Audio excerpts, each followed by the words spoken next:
ஆண்டவராய் இயேசுவின் நாமத்தில் உங்களை வரவேற்கிறோம். இந்த ஆராதனைக்கு உங்களை பார்த்தது சந்தோஷம். நீண்ட நாட்களுக்கு பின்பாக நம்ம எல்லாரும் சேர்ந்து ஆண்டவரை இப்படி ஆராதிப்பது நமக்கு கிடைத்த ஒரு பெரிய பாக்கியம். எலிசா அப்படின்னு ஒரு தீர்க்கதரிசி இருந்தார். எலிசா தீர்க்கதரிசி சூனேம் அப்படின்ற ஒரு ஊருக்கு போனார். அடிக்கடி அந்த ஊருக்கு போவது உண்டு.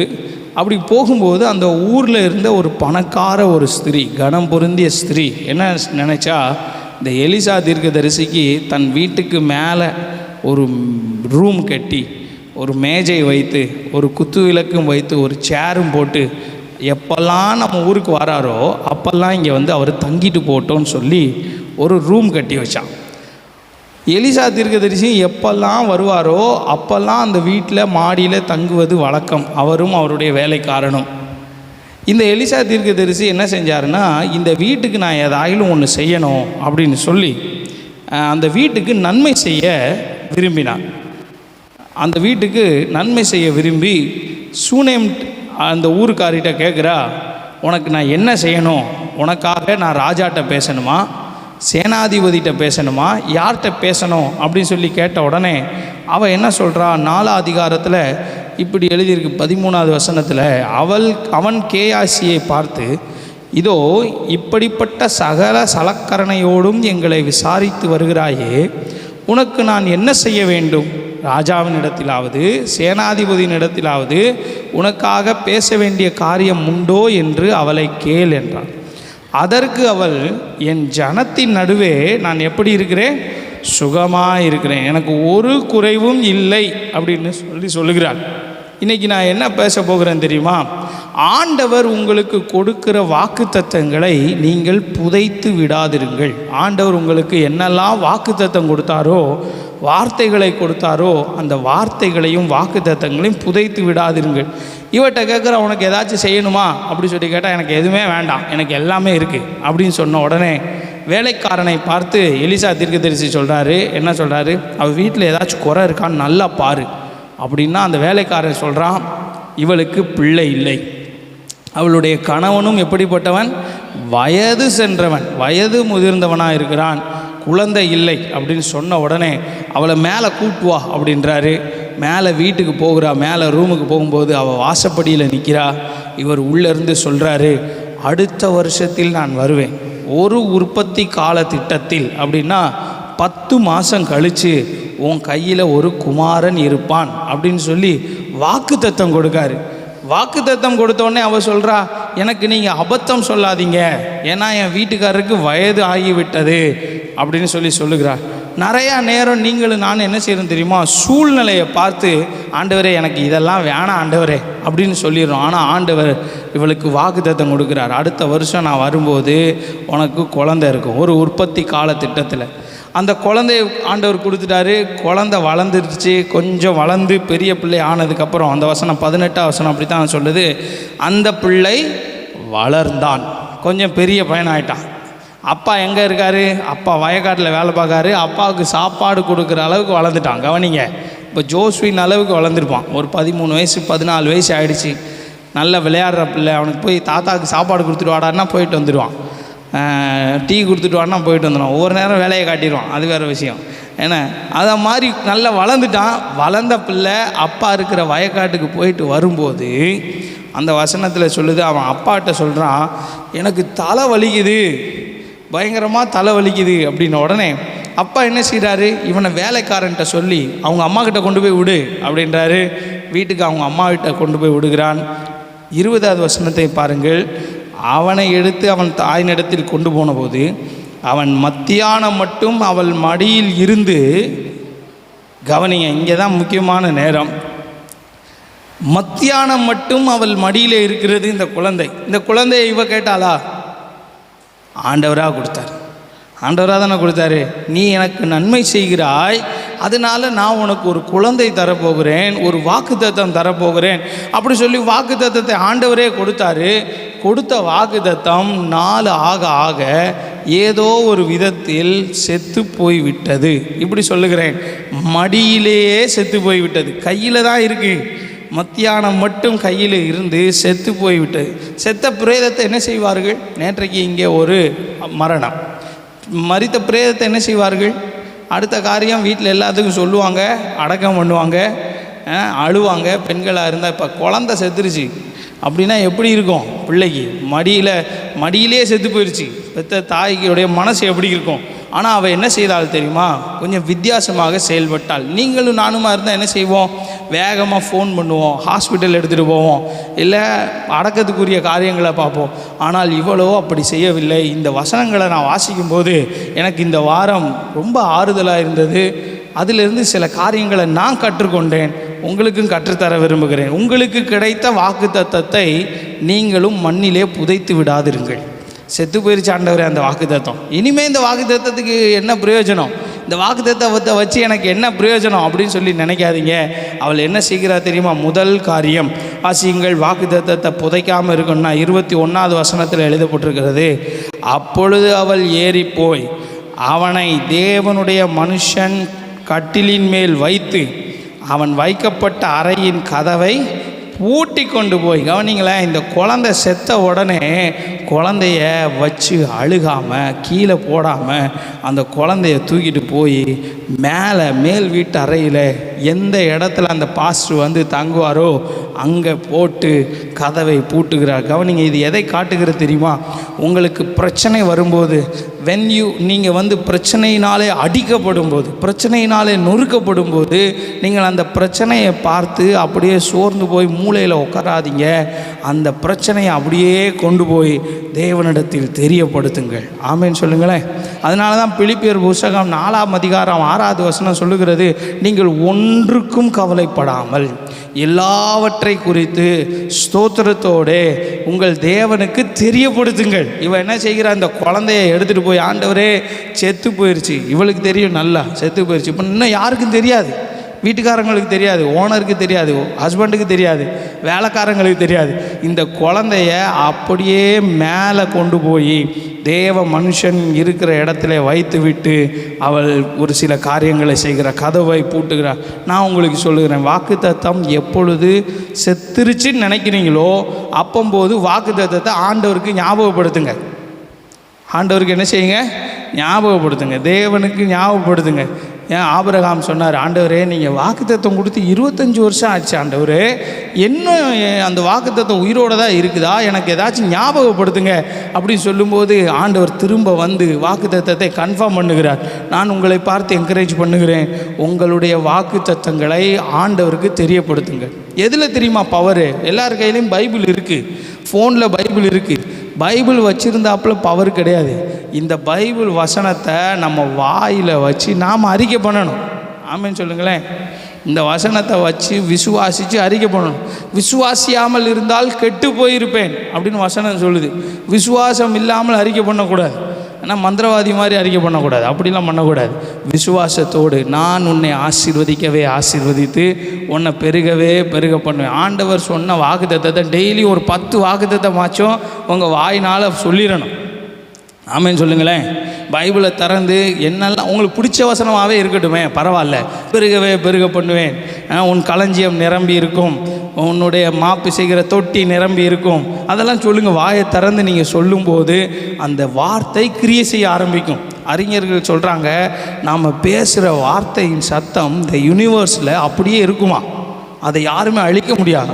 சரி, இவன் என்ன செய்கிறா பாருங்க, குழந்தையை எடுத்துகிட்டு போய் மேலே அந்த வீட்டிலே வைக்கிறார். உங்கள் பிரச்சனை உங்களை சந்திக்கும் போது அந்த பிரச்சனையை தேவனிடக்கு தெரியப்படுத்துங்கள்.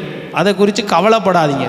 வாக்குத்தத்தம் செத்து போச்சே, மடியிலே செத்து போச்சே அப்படின்னு கவலைப்படாதீங்க. 2வது அவள் என்ன செய்கிறார்?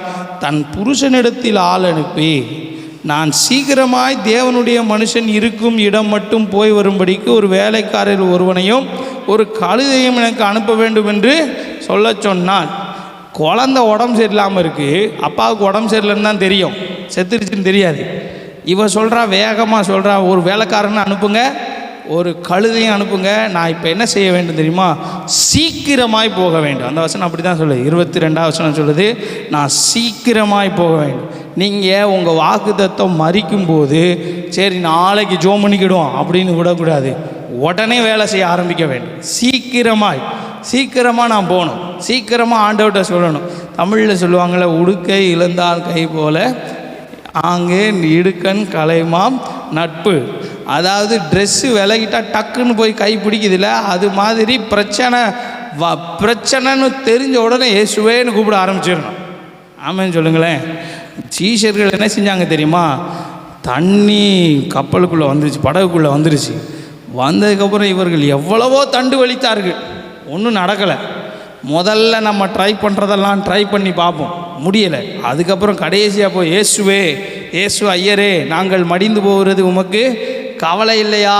நிறைய பேர் சொல்லுவாங்க, நான் பிரச்சனையில் இருக்கிறது ஆண்டவருக்குன்னு தெரியாதா? ஆண்டவர் என்னை காப்பாற்ற நீ கூப்பிடலே, கூப்பிடாமல் நீ இருந்துக்கிட்டு ஆண்டவர் உதவி செய்வார் கண்டிப்பாக. ஆனால் நாம் கூப்பிட வேண்டியது நம்முடைய கடமை. ஆமென் சொல்லுங்களேன். சீக்கிரமாய் கூப்பிட வேண்டும். தாவீதின் குமாரனே எனக்கு இறங்கும். அந்த இடத்துல ஒரு திடீர்னு ஒரு சத்தம், கவனிங்க. எரிகோ வாசலில், எரிகோ வழிகளில் மார்க்கெட்டு. ஆனால் மார்க்கெட்டில் பயங்கரமான சத்தம் கேட்கு. என்னடா சத்தம் கேட்குன்னு குருடன் விசாரிக்கிறான். சொல்கிறாங்க, நசரேயனாகிய இயேசு வருகிறார். இந்த சத்தம் வித்தியாசமாக இருக்குது. இயேசு இப்போ கிராஸ் பண்ண போகிறார் அப்படின்னு உடனே இவன் கூப்பிட ஆரம்பிச்சிட்டான், தாவீதின் குமாரனே, தாவீதின் குமாரனே. அவர் பக்கத்தில் வரும்போதே கூப்பிட ஆரம்பிச்சிட்டான். எல்லாம் வாய மூடி சூப்புற அப்படின்னா, அமைதியாடுறா அப்படின்றாங்க. அவன் இன்னும் விடுறதா இல்லை. இயேசுவே எனக்கு இறங்கும் கத்தினா. வசனம் சொல்லுகிறது, இயேசு அந்த இடத்துல நின்றார். ஜீசஸ் ஸ்டாப்டு தேர். ஆண்டவர் அங்கே நின்றார். ஆமென் சொல்லுங்களேன். நான் உங்களுக்கு ஒரு உண்மையை சொல்லுகிறேன், உங்கள் சத்தம் உங்கள் தேவனை நிறுத்தும். ஒரு ஆமென் சொல்லுங்களேன். நாம் நிற்கிற இடத்துல ஆண்டவரை நிப்பாட்டுறது எது தெரியுமா? உங்கள் சத்தம் தான். நீங்கள் கூப்பிடணும். இங்கே இவர் கூப்பிட்றா, சீக்கிரமாக நான் போகணும். சீக்கிரமாக போகிறா. ஒரு வண்டி எடுத்து வேகமாக, இப்போ இருக்கிறபடி சொன்னால் ஒரு வண்டி எடுத்து வேகமாக தேவனுடைய மனுஷன் இருக்கிற இடத்துக்கு போகிறார். 23ஆம் வசனத்தை பாருங்கள். அப்பொழுது அவன் சொல்கிறான், அவங்க ஹஸ்பண்ட் சொல்கிறார், இது அமாவாசையும் கிடையாது, ஓய்வு நாளும் கிடையாது, இன்றைக்கி அவரிடத்திற்கு போக வேண்டியது என்ன? பழைய ஏற்பாட்டில் அமாவாசை ஓய்வு நாளைக்கு தான் எங்கே போவாங்கன்னா சர்ச்சுக்கு போவாங்க. ஏன்னா நம்ம இப்போ புதிய ஏற்பாட்டிலையும் சில பேர் ஆடிக்கு ஒருக்கா அமாவாசைக்கு ஒருக்கா தான் வர்ற ஆட்கள் இருக்குது. ஏன்னா இது பழைய ஏற்பாட்டில் ஆடி அமாவாசை, சரியா? இங்கே சொல்கிறாரு, ஒரு கிறிஸ்தவர் இருக்கிறார். ஒரு சில கிறிஸ்தவங்க எப்படின்னா, வாழ்க்கையிலே 3 முறை தான் சர்ச்சுக்கே போயிருப்பார். அந்த 3 முறையும் அவருக்கு போனது ஞாபகமே இருக்காது. எப்போ போவார்? அவர் பிறந்தப்போ போவார். பிறந்தப்போ பேர் வைக்கிறதுக்கு கூப்பிட்டு போவாங்க. ஃபாதர் என்ன செய்வார்? பேர் வச்சு விடுவார். இவனுக்கு பிதா சுதன் ஆவி நாமத்தினாலே இவனுக்கு இந்த பேர் வச்சாச்சு. அப்போது அவனுக்கு என்ன நடந்துச்சுன்னு தெரியாது. கல்யாணத்துக்கு போவார். கல்யாணத்துலேயும் அவனுக்கு என்ன நடந்துச்சுன்னு தெரியாது. அவனுக்கு என்ன பேசினாங்க எதுவுமே தெரியாது.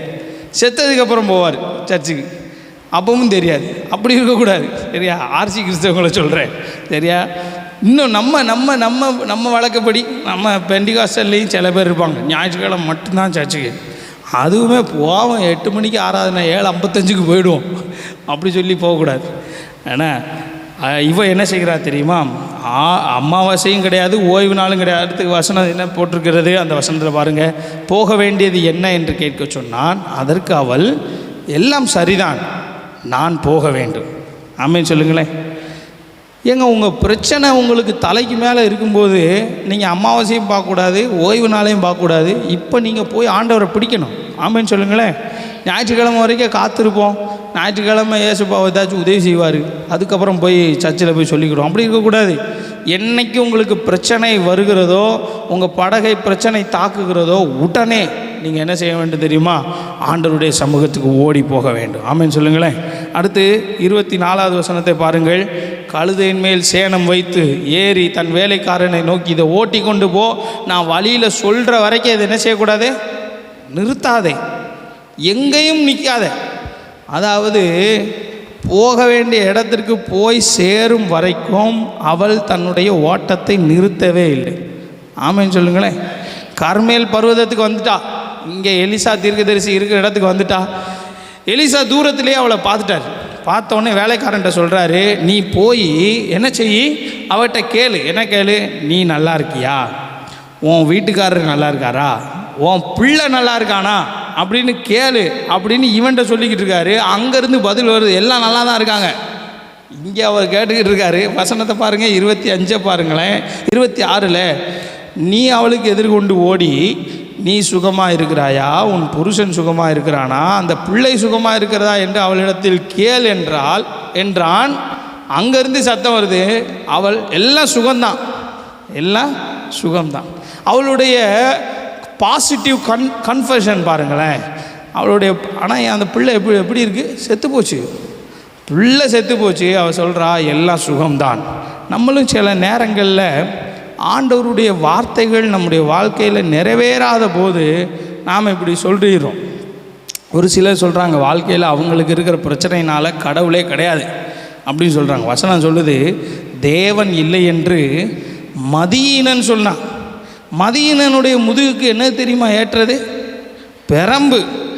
மதி இல்லாமல் புத்தி இல்லை, அதனால் கடவுள் இல்லைன்னு சொல்கிறான். கடவுள் இல்லைன்னு சொல்லிட்டு திருடிடுறான், ஏதாவது தப்பு செஞ்சிடுறான்.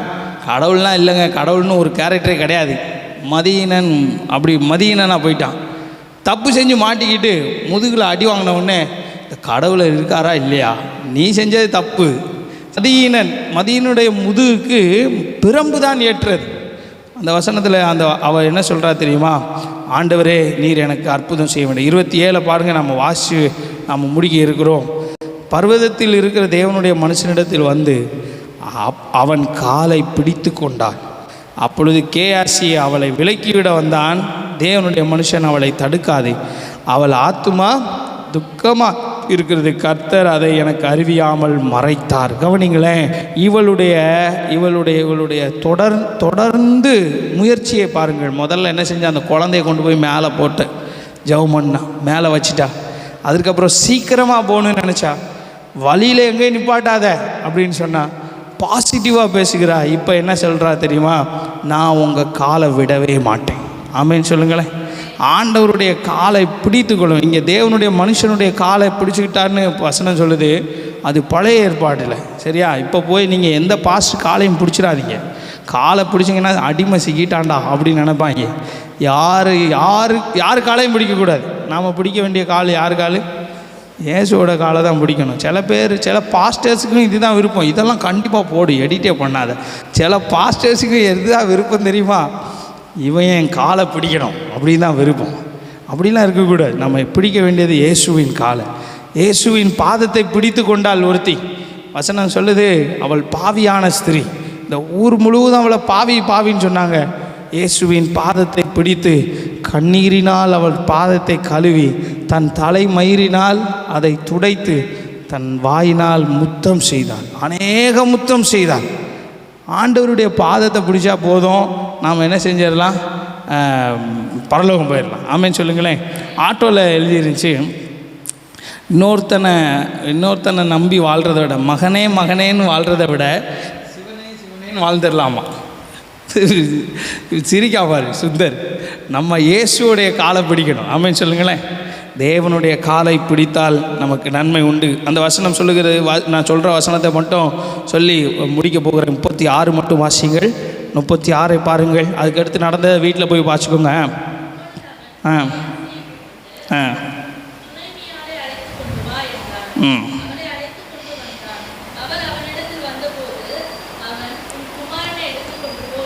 கவனிங்க, செத்த வாக்கு தத்தத்தை திரும்ப ஆண்டவர் கொடுத்தார்.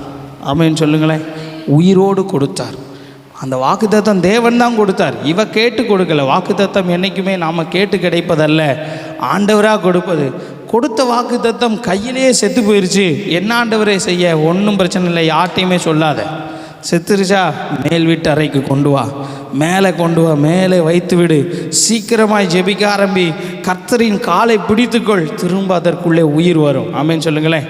மேல் வீட்டு அறையில் இறங்கி வந்த பரிசுத்த ஆவியானவர் உங்களுடைய வாக்குத்தத்தத்திற்குள்ளே இறங்கி வந்து அற்புதங்களை செய்வார்.